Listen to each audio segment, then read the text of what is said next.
Halo pemirsa Metro TV Lampung, kembali bersama saya Nana Hasan akan menemani Anda selama 30 menit ke depan untuk membahas tajuk dan berita apa saja yang publish juga hits di 4 platform Lampung Post Group. Saat ini sudah bersama dengan Dominikus Widodo, wakil pemimpin redaksi Lampung Post. Tapi sebelum masuk untuk membahas tajuk kali ini, terlebih dahulu kita akan menyaksikan video editorial berikut ini.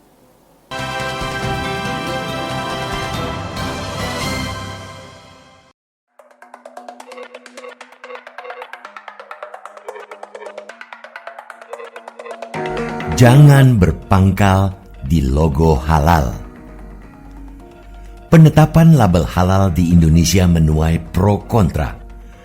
Di mata yang tak suka, bentuk gunungan dan motif surjan dalam kemasan khat khufi label halal gaya baru itu dianggap terlalu Jawa sentris dan menggerus nuansa keislaman. Sementara bagi yang sepakat, logo itu justru dinilai penuh semangat keberagaman karena lebih menekankan pada nilai-nilai keindonesiaan. Ribut-ribut perkara gambar ini masih berlangsung dan seakan tak berkesudahan. Padahal ada banyak latar belakang, tujuan dan harapan yang lebih krusial di balik pemindahan hak penerbitan sertifikasi halal dari tangan Majelis Ulama Indonesia atau MUI ke Kementerian Agama atau Kemenak Republik Indonesia. Proses ini jauh lebih penting dibedah dan dikawal ketimbang urusan-urusan sebatas visual. Logo halal baru merupakan hasil ketetapan Badan Penyelenggara Jaminan Produk Halal atau BPJPH Kemenak Republik Indonesia yang berpatokan pada pasal 37 Undang-Undang Nomor 33 Tahun 2014 tentang Jaminan Produk Halal atau JPH. Penetapan ini juga bagian dari pelaksanaan Amanat Peraturan Pemerintah atau PP Nomor 39 Tahun 2021 tentang penyelenggaraan bidang JPH. Melalui kedua aturan itu, proses sertifikasi halal tidak lagi tunggal berada di MUI. Lewat aturan yang mulai diberlakukan pada 1 Maret 2022 kemarin itu, proses sertifikasi halal akan melibatkan 3 institusi sekaligus, yakni MUI, BPJPH, dan Lembaga Pemeriksa Halal atau LPH. Secara lebih detail, LPH bertugas memeriksa kehalalan sebuah produk melalui cara ilmiah dengan memeriksa kandungan zat-zat di dalamnya. MUI bekerja menentukan kehalalan sebuah produk menurut hukum Islam.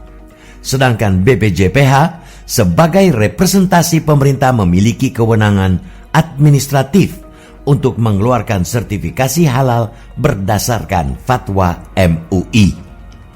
Undang-undang itu juga bermaksud mengubah status sertifikasi halal di Indonesia. Jika sebelumnya JPH dilakukan masyarakat secara voluntary alias sukarela melalui MUI, kali ini proses tersebut bersifat mandatori atau kewajiban melalui negara. Dengan perubahan ini, proses sertifikasi yang tadinya berpaku pada kesadaran individu pun digeser menjadi tanggung jawab kolektif. Perubahan orientasi dari voluntary ke mandatori tersebut amat penting bagi mayoritas masyarakat Indonesia.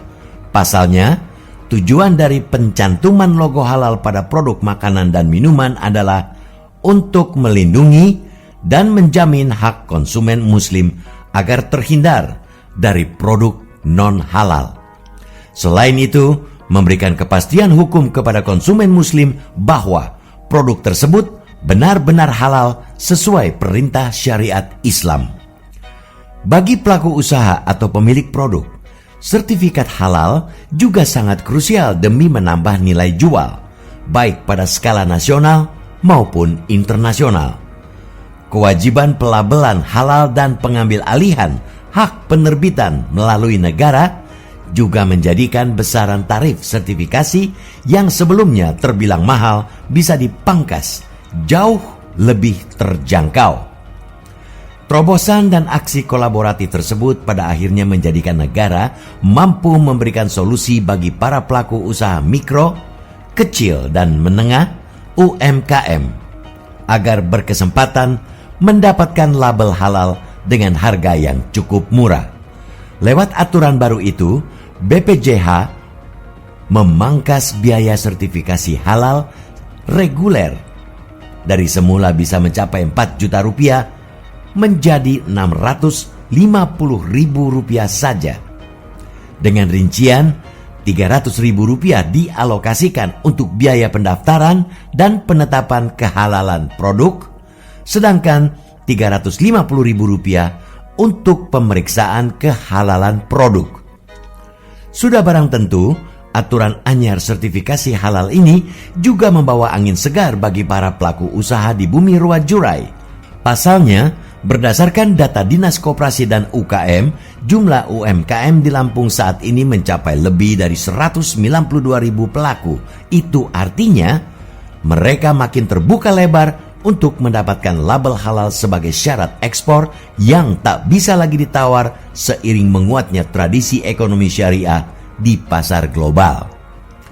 Alhasil, mendukung gagasan pemerintah untuk mewujudkan cita-cita Indonesia sebagai pusat ekonomi syariah dunia melalui penertiban aturan sertifikasi halal merupakan keharusan.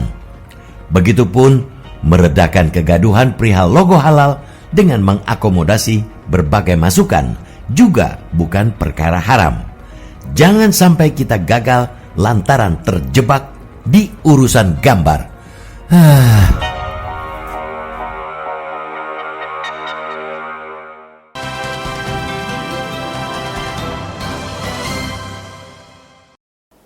Oke Mas Wid, apa yang menjadi bahasan untuk tajuk Lampung Pos kali ini? Jangan berpangkal di logo halal. Di logo halal, karena memang penetapan label halal di Indonesia menuai pro dan kontra. Dengan yang baru ini Mas Wid, ada yang kontra karena mengatakan ini bisa menggerus keislaman dari logonya, tapi ada juga yang pro bahwa ini lebih menusantara, lebih mengindonesia. Itu seperti apa pro dan kontra hingga saat ini Mas Wid? Ya, pro kontra itu wajar ya, karena ini hal baru, biasanya selalu mengundang pro kontra. Tapi logo itu sebetulnya itu kan kaligrafi ya, kaligrafi. Kemudian ada yang menyebut ini Jawa sentris, ini yaitu tadi disampaikan menggerus keislaman. Tetapi bagi yang pro bahwa mengatakan ini ya inilah semangat kebersamaan, semangat menampilkan nilai-nilai asli Indonesia, itu kan hanya kaligrafi. Yang jelas itu dalam tulisannya itu halal gitu kan begitu. Dan ada halal Indonesia, di bawahnya kan ada tulisan seperti itu, sudah ada penjelasannya juga.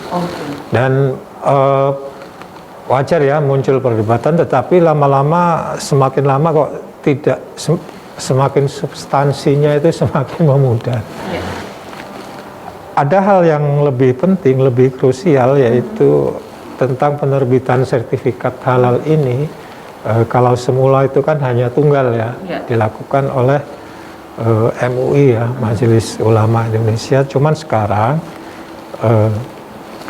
penerbitan sertifikat halal itu melalui proses, yaitu melalui lembaga pemeriksa halal atau LPH.